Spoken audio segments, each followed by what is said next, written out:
Hello, everyone. This is Yetta Myrick, and I'm here to talk about medical diagnosis versus educational classification.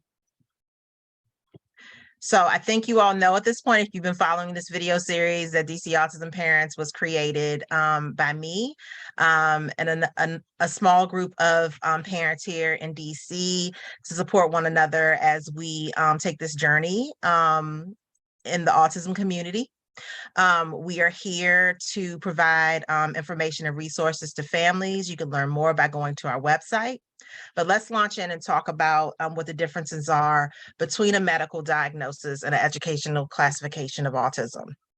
So usually made by a medical provider in the healthcare setting using the DSM-5 diagnostic criteria, a medical diagnosis, of autism will not always lead to eligibility for early intervention or special education services. A medical diagnosis of autism can be helpful to make sure a child has additional access to services through their health insurance plan.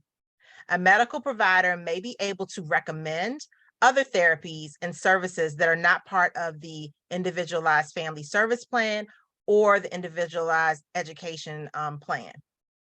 For children 2 years, 8 months of age and older, an educational classification of autism identifies autism as a disability under IDEA, the Individuals Disability Education Act, and determines eligibility for special education services. An educational classification of autism can be helpful to make sure a child has access to needs supported in school. Why is it important to pursue both a medical diagnosis and an educational classification of autism?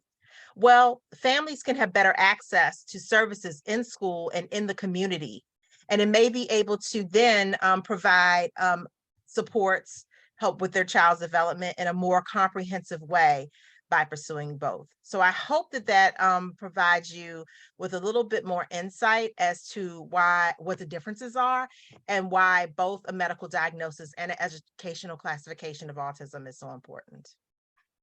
As I shared earlier, you can learn more about DC Autism Parents by visiting our website or find us on Facebook. Take care.